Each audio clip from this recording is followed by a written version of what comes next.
The gentleman from Kansas is recognized. Well, thank you, Mr. Chairman, for holding this hearing outside of the D.C. Beltway, and thank you to all our witnesses for being here today. We're just a few short hours south of my home in Wichita, Kansas, and it's great to have my colleagues here in the heartland. You know, some of the folks in the D.C. bureaucrats and inside on the east and west coast call this flyover country, but what we've seen here today, and many of us already knew, is that folks in Oklahoma and Kansas and other states here in the middle of the country are more vibrant, hardworking, dedicated, and patriotic people in America. Agriculture is a major industry, and it's these men and women who feed, fuel, and clothe our country and the world.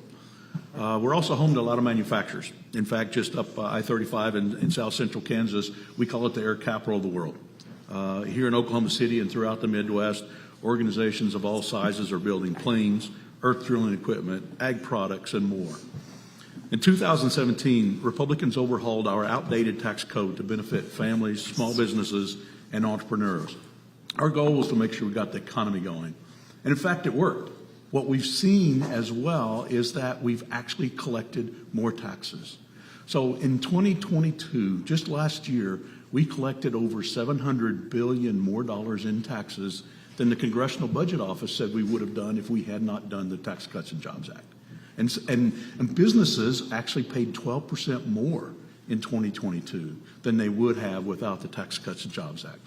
Lowered the rates and ultimately got the economy going, which meant we collected more in taxes.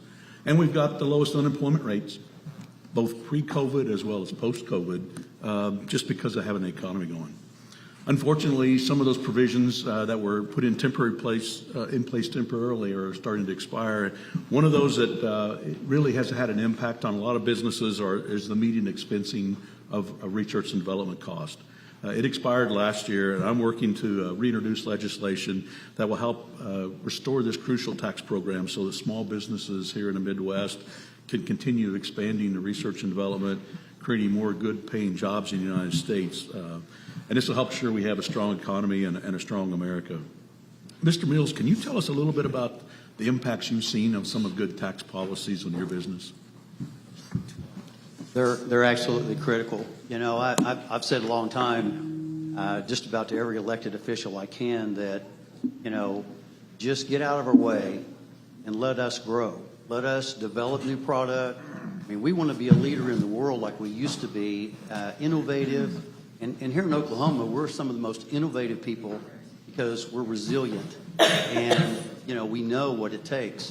But having the benefits of some tax, especially R&D, I mean, let's go make some new things. Let's develop. Let's be leaders again in expanding our economy. And get out of the way. Don't tax us. We're going to go out and create more jobs, create more taxes to help fund and help people that need the help. You know, being just even an elected official on a local level, I saw where the tax dollars were going. I probably became a little bit more moderate when I became the mayor because I understood the poverty level in our communities and the people that really needed the help because I saw those agencies helping those people. So I know the need is there. But at the same time, you can't choke business down in order to get there. They're the people that are generating the jobs and the opportunity and the taxes. So let's look at this cycle. It's not very complicated, but those definitely have helped us, and R&D is huge. So I appreciate you doing that. Yep. Well, thank you. And you know, in addition to good tax policy, we need to make sure we have good energy policy. I mean, we're suffering now from rising prices. Not just gas prices, but we're also seeing it in heating home and the impacts on businesses and families. And a lot of it's due to the bad policies coming out of the Biden administration to attack American energy policy. And in fact, limiting our selling off our strategic reserve to countries like China. And then putting in policies in place like marginal wells and some of those restrictions on oil production. Mr. Bravetti, I know I'm running short of time here, but I did want to ask just a quick question about what other policies you think would be useful in the United States to implement to help restore and lower energy prices for American consumers. Well, basically, we really need less regulation instead of more. Between the EPA, was mentioned earlier. We also have policies that have come down through WOTUS, the Waters of the U.S., the Fish and Wildlife, where, you know, the lesser prairie chicken and other endangered species, they become deaths by 1,000 cuts.